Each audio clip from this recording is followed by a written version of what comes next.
Hi there. Welcome to The PrevenTable, the podcast giving you a seat at the table with conversations about the intersection of alcohol, drugs, and mental health in everyday lives. Take a seat and join us. Welcome to The PrevenTable.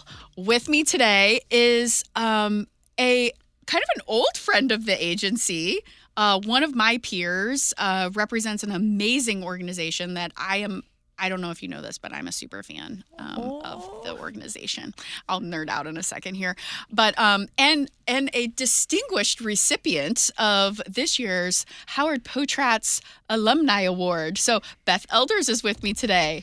Thank you so much for having me. Truly an honor to be back with colleagues and friends with you all. Yes. And so your official title is Executive Director? Correct. Executive Director, American Red Cross of Greater St. Louis. Okay. So I got so much to talk to you about. Bring it on. So we were on a call right after I think you had kind of stepped into the role as executive director. About 3 years ago. Yes. Yeah. And you messaged me on Zoom and you're like, I went to Teen Institute. Mm-hmm. And I love hearing that. Our staff love hearing that. I mean, I've worked at the organization for 16 years and it brings me honest to goodness, like sheer joy when I meet people who went through our programs. And we have staff now who have been through our programs who are, on our team. And it's just like, it's like the Lion King circle of life moment. You know what I mean? No, it is. And then when you have somebody, pardon my French, so badass that's like running the St. Louis chapter, the Missouri chapter, whatever, of American Red Cross, I'm like, yeah.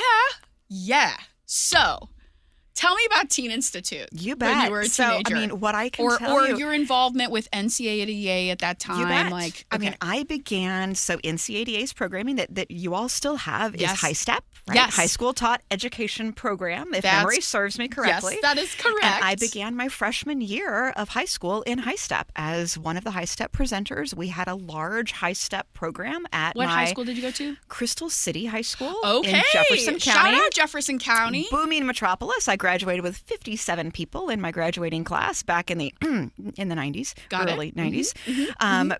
But no, large High Step program. And High Step is where high schoolers get trained to go in and deliver education lessons, stories, character ed kind of stuff to younger kids. Exactly. And I loved it. I was the child of two teachers. Both my parents were teachers. Teaching was in the blood. So teaching was in the blood. It's something that I grew up watching both of my parents teach and just thought, okay, I can do this. And I'd taught Sunday school.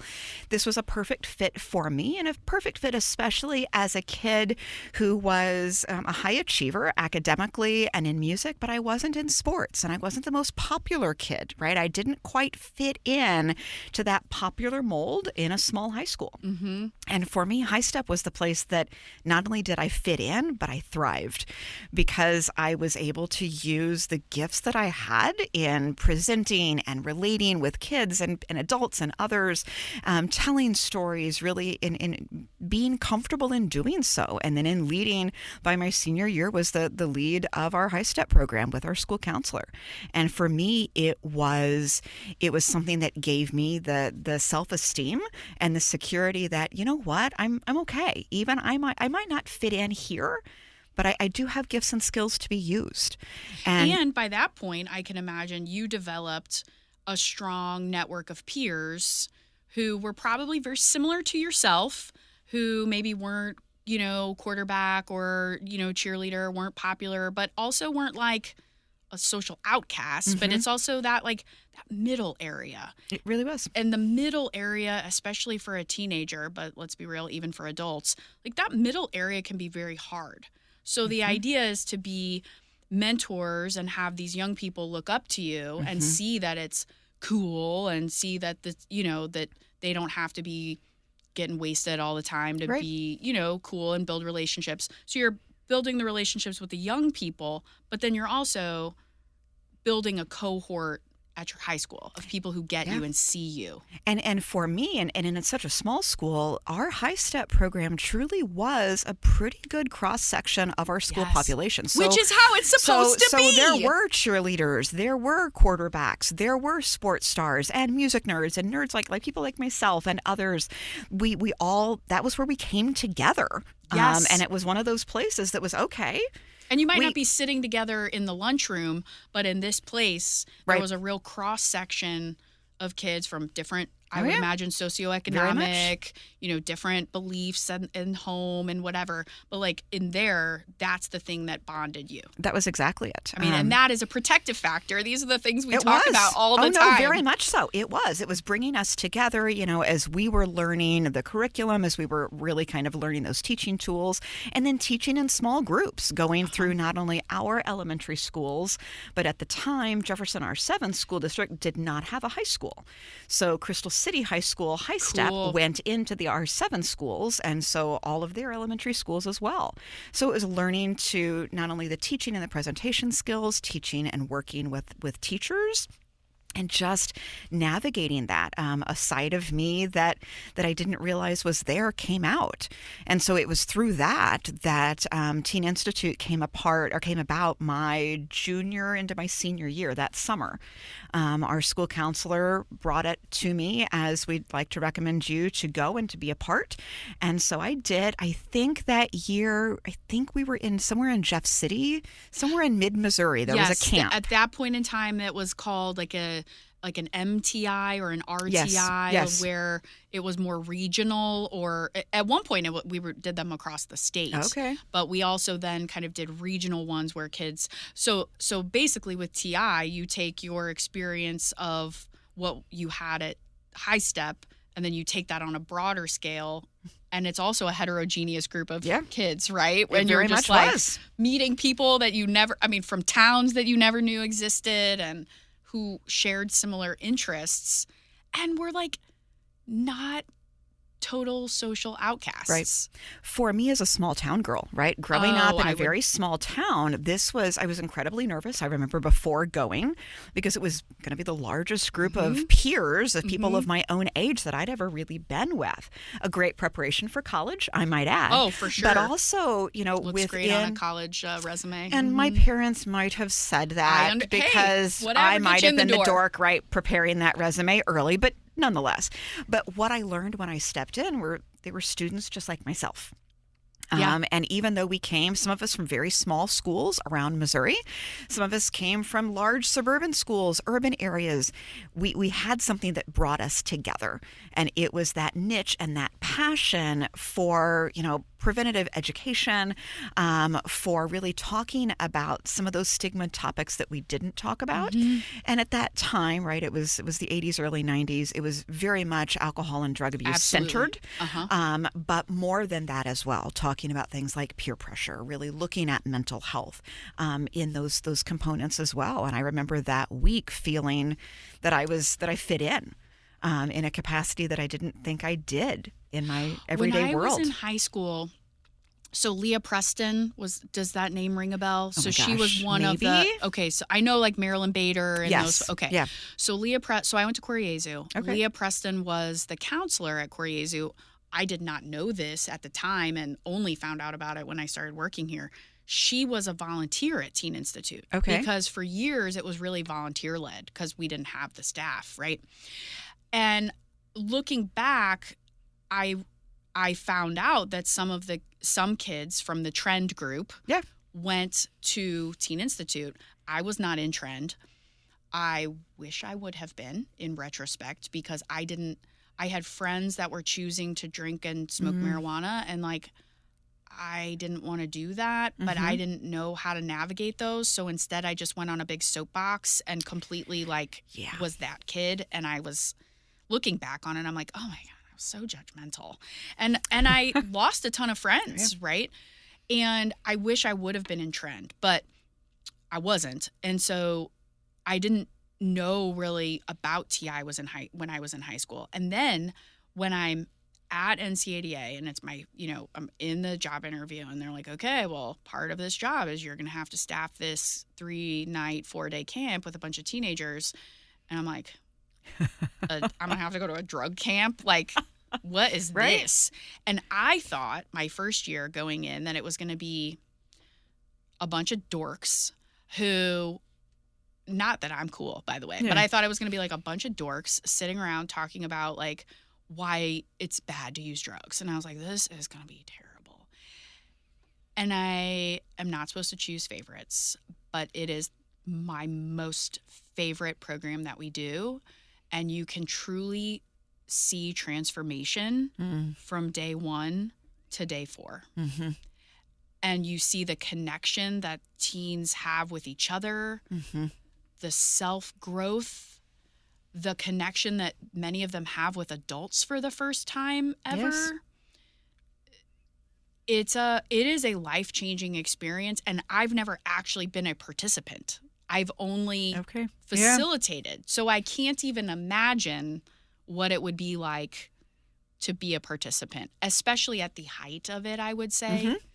When you had Harriet and when you had Marilyn and you had all these powerhouses. Like, I envy your experience. Yeah, this would have been the summer of 1993, to put that in a little bit of context. Yep.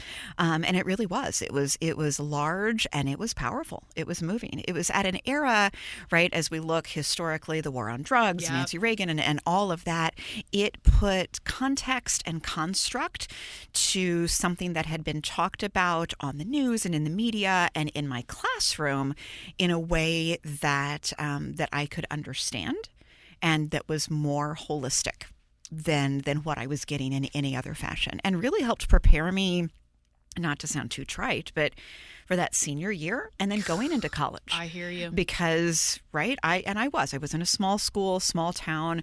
I was not quite as soapboxy, it sounds like, as you might have been, but I could get on my soapbox. Okay, I can still get on my soapbox, just ask my team. But, every now and then. But to help me navigate that in college with peers in a larger school, in a larger organization, it gave me the self-confidence and helped me know that I wasn't alone. And that it really, it was a leadership component for me that was very influential to what I then, kind of came into. I was an education major.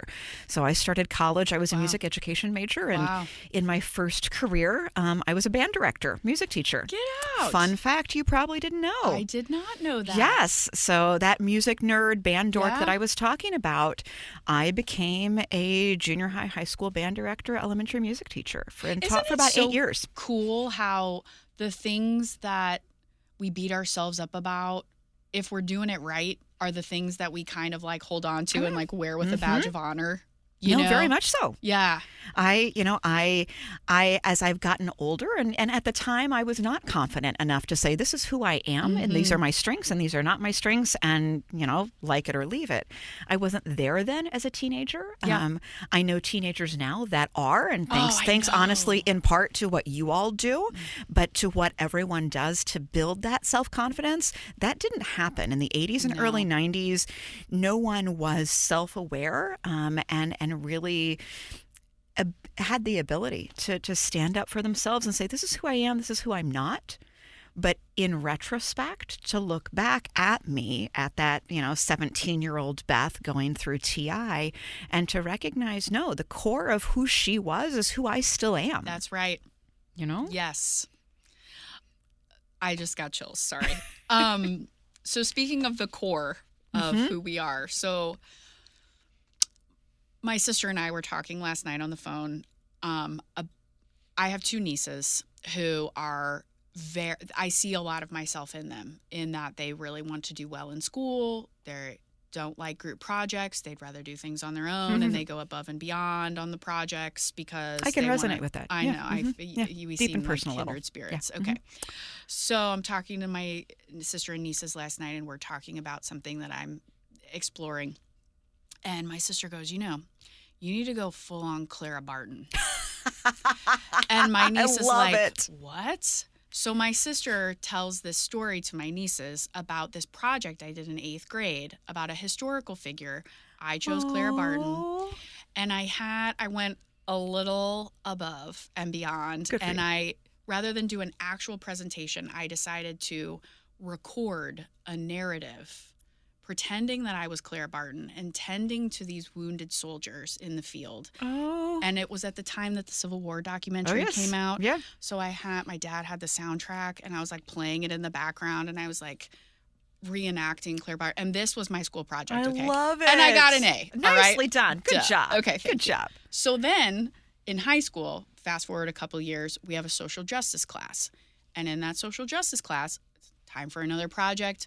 I'm doing it on my own, and I pay homage to Elizabeth Dole and talk about the HIV crisis and blood banks and how they evolved and how all the things. And wow. Thank you. Impressive. So then fast forward, and then my first like real job after I taught, because that was really hard. I don't even know. Same. 8 years. I managed 8 years. Yep. I went into public health. And the thing that really like got me stoked was all of the disaster preparedness stuff. So I was in charge of the avian flu grants before COVID and all of the like hot washing and all of that kind of stuff. So I am like kind of an American Red Cross super fan. I love it. And I really want to be the people who, when there's a natural disaster, you like put up the bat signal and I go sandbag. Because, you know, growing up, the flood of 93, like that was my first encounter with the Red Cross was in the floods of 93. Yeah. Like, how did you get involved in this? Because like, I think your job, I know it's really hard. I think your organization is so vital and helps people in times of distress, but you also believe in prevention. That's why you do so much with blood donations and emergency preparedness to get prepared. Yes. Right? Like, I just think American Red Cross is so friggin' cool. How did you like make the leap from band director to that? Like, help me. There's a little incongruency there. Yeah, right. But I'm like so interested in this. Well, for me, it actually was all through our disaster response team. So obviously, going back in time, right? The flood of 93 was my senior year. And it hit Crystal City's on the river. We went underwater. Yeah. So I was the drum major that year, and our football field, you couldn't see the goalposts. Our field was under that much water. Whoa. My grandmother's home was flooded. Most of our homes in our community were flooded. It was a pretty intense year. They pulled us out of school to sandbag. The Red Cross Kimmswick was like done. Correct. Like I grew up in Jeffco. So right. Good job. So no, Crystal there was one road in and out because we were right on the river, and so much of our downtown business district, so many homes were flooded. It made an impact on me. How could it not have? It made a substantial impact on me, even as a high school senior, right? And then, fast forward many years, I had always been involved in my church, growing up, obviously in music and churches and so on. And in the United Methodist Church has something called UMCOR, United Methodist Committee on Relief. That is international and local disaster response. So not only involved in crises perhaps in Mozambique and Southeast Africa, but also in flood and cleanup kits and more locally, and had always been a part of that. When I left teaching, when I left music education behind, I actually went to seminary. And so that's my path through.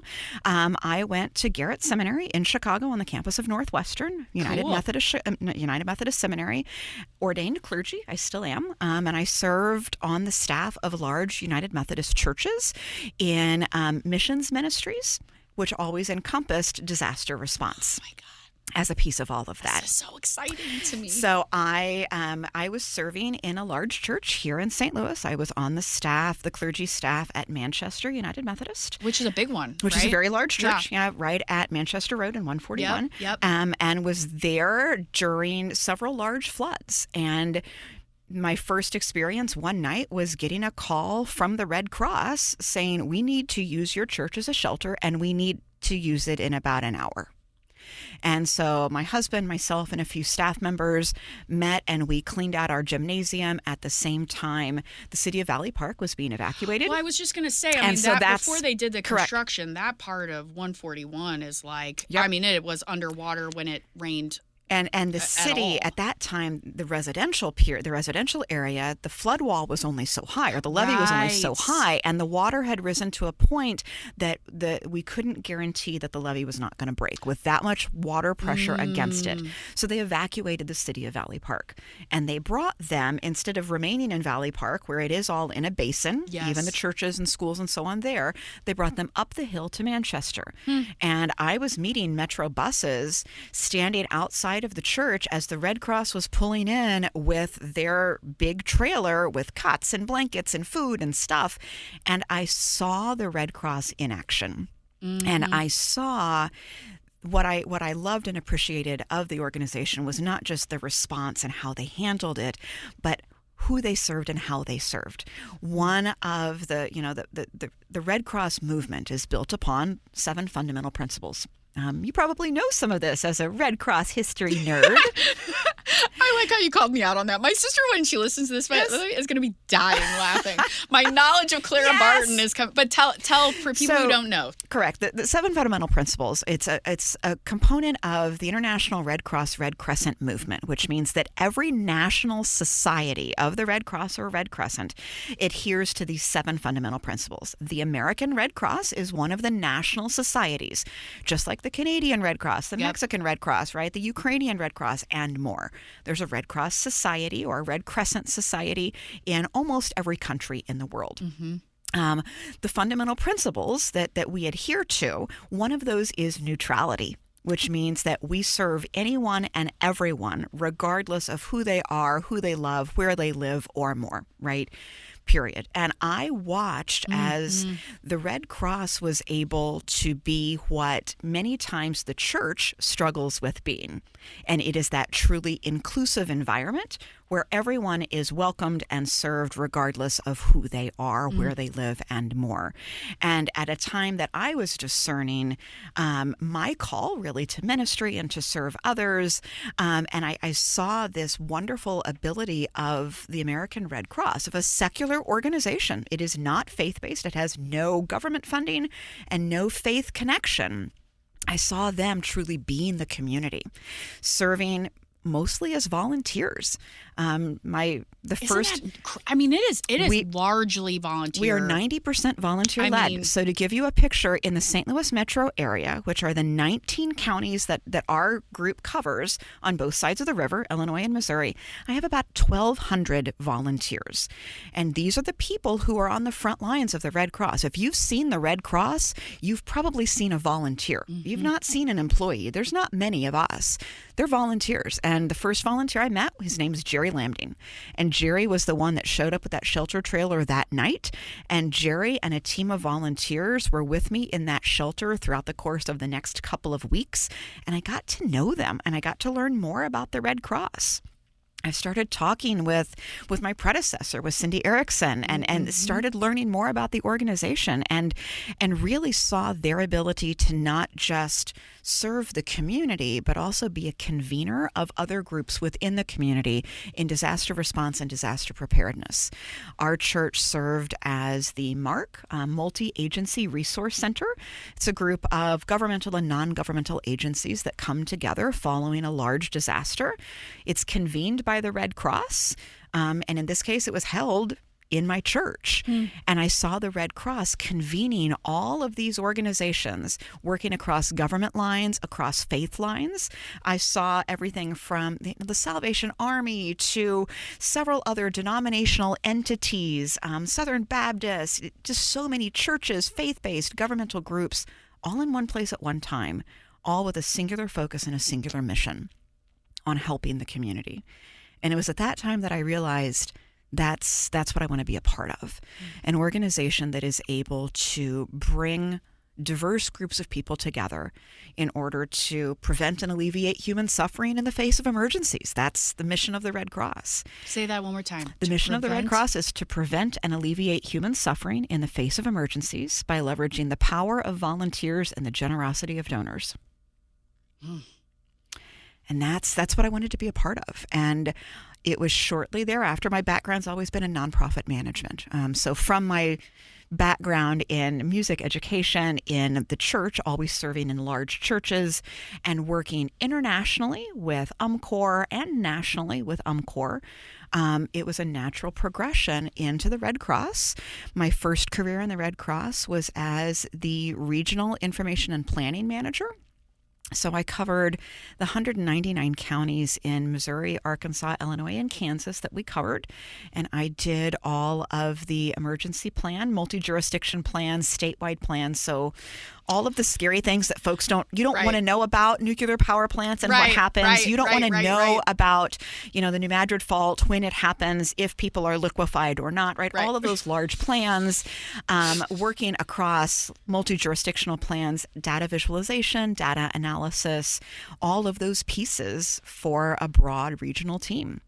And it was from there that then the executive director position came open, and I put my name in the hat, applied, and was blessed to be able to be here today. So 3 years later now, a little over 3 years. I think you're a rock star. And when I see you, we were talking before we started recording about how usually when you're on something like this, it's like when there's a disaster, right? And quite frankly, when you need to be doing 15 other things besides sitting there telling people like, what we really could use is donations. Like, please don't bring, your old jeans with holes in them. Yes. Like, please don't do that. Like, please give us donations so that we can help them in the ways that we know that they need help. But how do you remain so calm? I mean, that is a real question, because you're leading a team. Mm-hmm. You're leading 1,200 volunteers.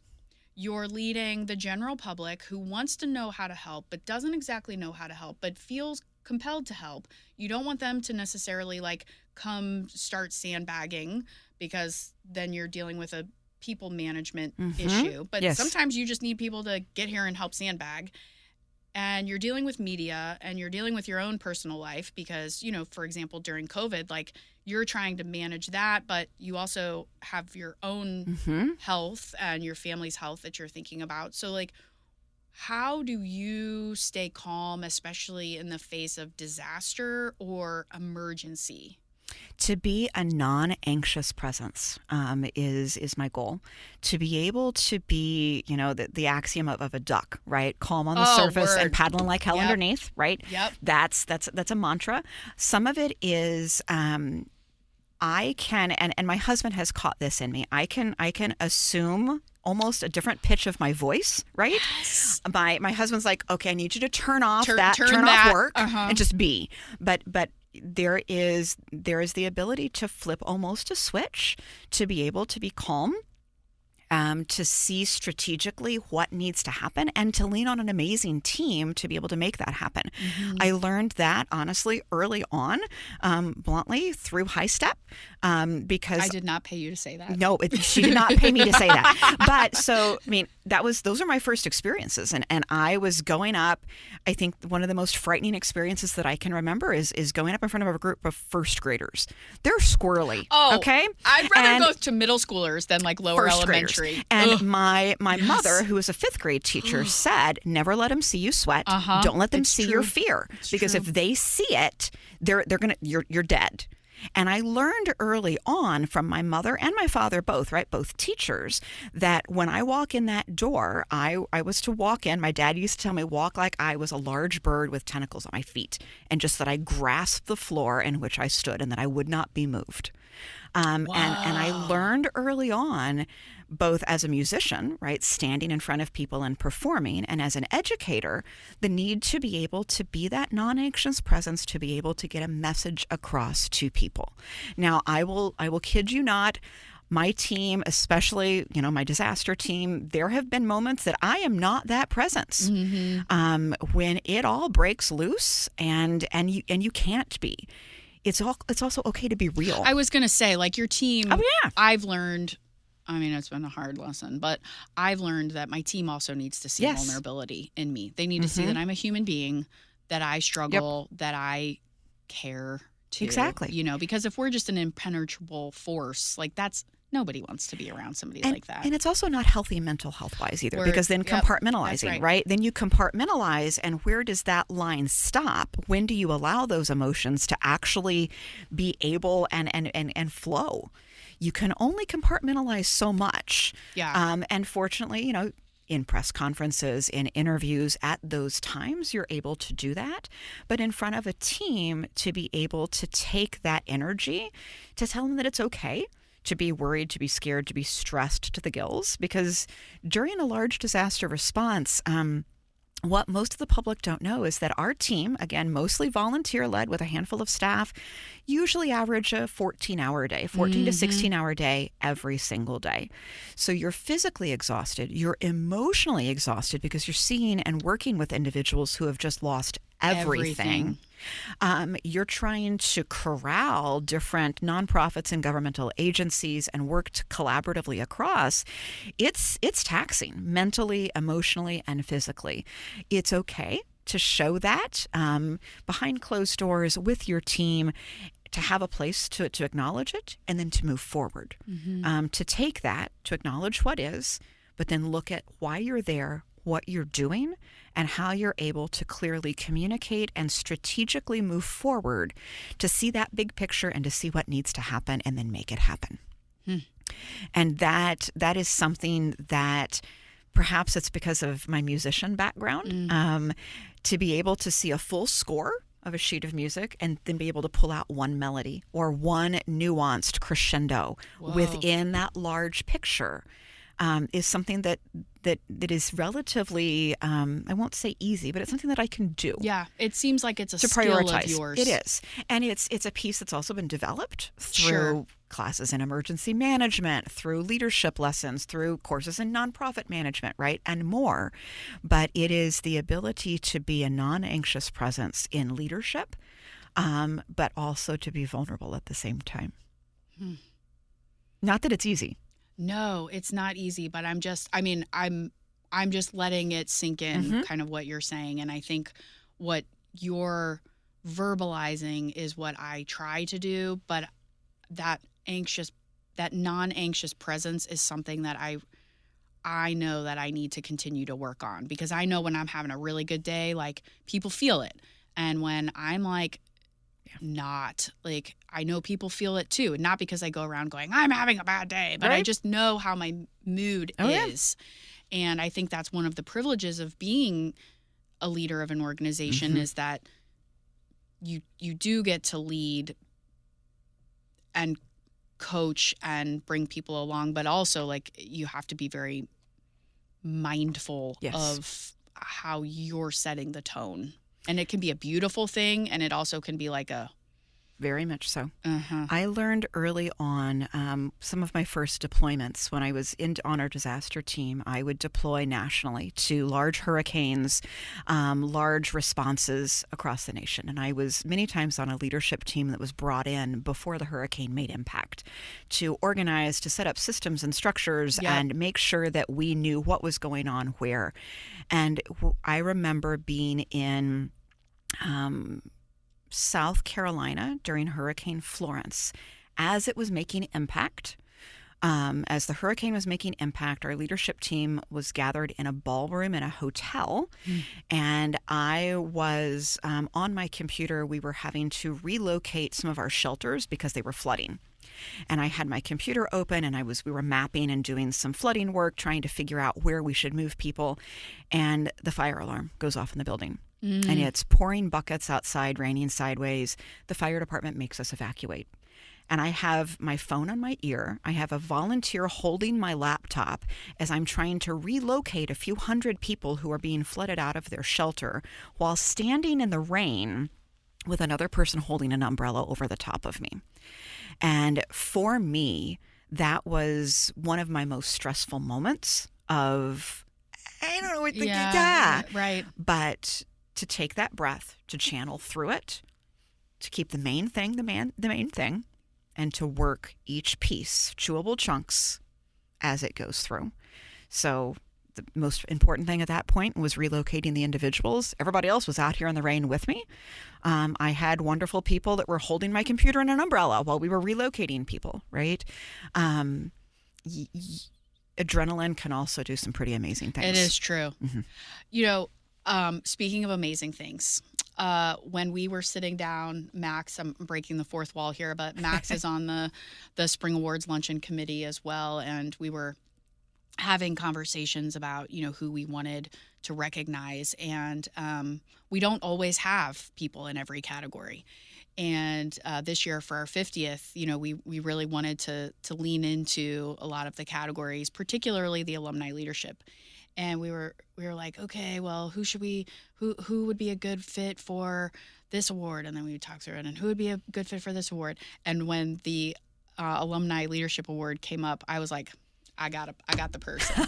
I got the person, because of everything you've just spent the last 10 minutes talking about is your presence, your calming presence in times of crisis, but also preparing people for those times of crisis. Mm-hmm. And in my estimation, and in our team's estimation, like, you're an alum of our programs, but you're also a community leader and somebody who really sets the tone, and who I look to as somebody to help kind of center me and calm me.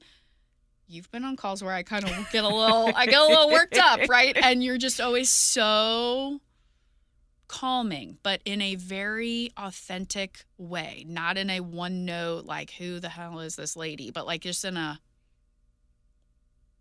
you got this. Thank you. And that is the best compliment I can give you, is that you are a force, a calming, steadfast force in our community, and to me personally, I'd imagine to your team and to countless others. So I'm so grateful for you. I'm grateful that our community has you. I cannot speak more highly of you. So thank you. Thank you. Truly, not only for the opportunity to come today, but for everything that you and the organization does. Truly made an impact in my life, but makes an impact in the lives of countless others. Truly, it takes a village. We're reminded St. Louis is one of the most philanthropic communities in the nation. Yes. We know, and we both say this a lot, but at the end of the day, it's each of us, each of our nonprofits, each of us working together that makes the community resilient, that makes the community who and what it is, and who and what it can be. Truly, we do it together. Thank you so much. I cannot wait to see you again in a couple of months and stand and cheer you on as you get this award. Obviously, you don't do it for that, but every once in a while, it's kind of nice to be recognized, especially not in the midst of a natural disaster. So, yeah. Thank you so much, Beth. If you like what you heard, please consider rating or subscribing or giving us a review, telling us how much you really enjoyed this conversation. Or maybe you're like me and you were a total Clara Barton nerd when you were younger. You never know. Nerds unite. Thank you. Thanks for joining us at The PrevenTable, brought to you ad-free by Prevent+Ed. Prevent+Ed works to reduce or prevent the harms of alcohol and other drug use through education, intervention, and advocacy. Please visit their website at PreventEd.org. Like what you heard? Rate, review, and subscribe to stay up to date with what we are serving on The PrevenTable.